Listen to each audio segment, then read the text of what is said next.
5 ऐसे सीक्रेट्स जो आपके अमेज़न, फ्लिपकार्ट और मीशो जैसे प्लेटफॉर्म पे ऑर्डर्स को इंक्रीज़ करने में हेल्प कर सकते हैं। पहला, सेल डिमांडेड प्रोडक्ट्स। आप उन ही प्रोडक्ट्स को सेल कीजिए जिसकी डिमांड हर महीने या फिर हर टाइम बनी रहती है। उन सीजनल प्रोडक्ट्स को स्टार्टिंग में सेल मत कीजिए जिनकी डिमांड आपको सिर्फ सीजनल वाइज ही मिलती है।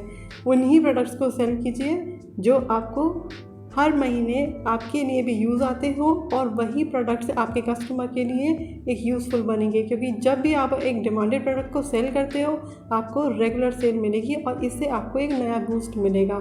Second, proper listing and images.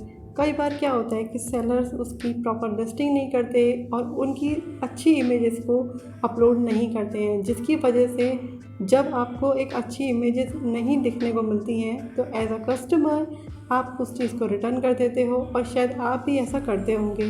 पर अगर आप एक सही इमेजेस को प्रॉपर तरीके से ऐड करेंगे तो कस्टमर को भी वो एक नया एक्सपीरियंस देगा और कस्टमर भी एक्सपीरियंस कर सकेगा कि एक्चुअल में जो प्रोडक्ट वो बाय कर रहा है वो प्रोडक्ट एक्चुअल में कैसा दिखता है। तो इसकी वजह से आपकी लिस्टिंग भी ऑप्टिमाइज़ होगी। इसके बाद है आपका सेलिंग गुड प्रोडक्ट और गेटिंग पॉजिटिव रिव्यू। जितना अच्छी क्वालिटी का प्रोडक्ट आप सेल करोगे उतने ही पॉजिटिव रिव्यू आपको मिलेंगे।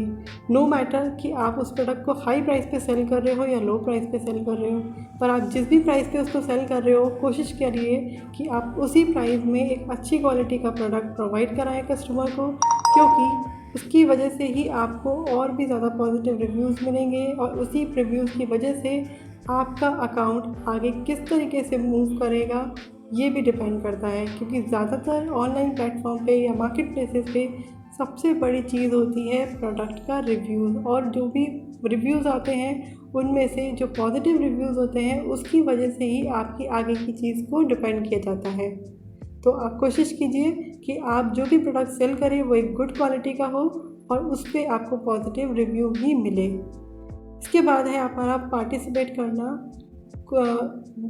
डिस्काउंट डील्स कूपन्स में। जब भी आप एक नया पैनल पे आप अपने लॉगिन होते हो और आपको एक अच्छी बूस्ट चाहिए होती है तो कुछ भी आप कर लो, लेकिन आपको कहीं ना कहीं डिस्काउंट डील्स और कूपन्स की वजह से एक अलग ही लेवल का बूस्ट मिलता है।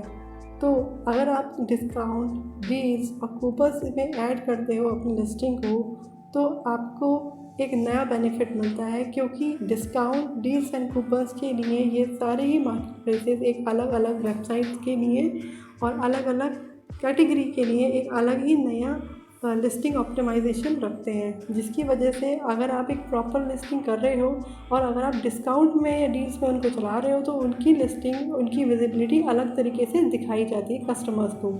इसके बाद है कि आपको do not cancel order because cancel impact more than breach. अगर आप कोई भी ऑर्डर को कैंसिल कर रहे हो तो यह बहुत बड़ी गलती कर रहे हो, क्योंकि कभी भी कोई भी मार्केट प्लेस नहीं चाहेगा कि उसका कस्टमर जो भी ऑर्डर कर रहा है वो उसकी तरफ से मिले ही ना। इसका बहुत गलत इम्पैक्ट उनकी कंपनी पे पड़ता है और उनकी इमेज पे पड़ता है। तो कोशिश कीजिए आपके पास कोई भी प्रोडक्ट है जिसको आप अपलोड कर रहे हो वो आपके पास प्रॉपर तरीके से होना चाहिए और इन स्टॉक होना चाहिए। अगर गलती से भी आपके पास वो प्रोडक्ट किसी भी वजह से नहीं है अवेलेबल तो उसे कैंसिल मत कीजिए, उसे अगले दिन ही आप कोशिश कीजिए कि जल्दी से जल्दी आप उसे सोर्स करें और उसको आप उसे डिस्पैच करें, क्योंकि अगर आप एक दिन का भी ब्रीच लगाते हैं तो उसका भी इम्पैक्ट आपकी पैनल पे पड़ता है, पर इतना नहीं पड़ेगा जितना कि आपका कैंसिलेशन की वजह से पड़ेगा, क्योंकि कैंसिल ज़्यादा इम्पैक्ट डालता है दैन ब्रीच। और आप कोशिश कीजिए कि आपको दोनों ही चीज़ें ना करनी पड़े। सो इसके साथ ही ये वीडियो ख़त्म होती है और आई होप ये वीडियो अच्छा लगा हो तो इस चैनल को सब्सक्राइब और इस वीडियो को लाइक और अपने प्यारे लोगों के साथ शेयर कीजिए।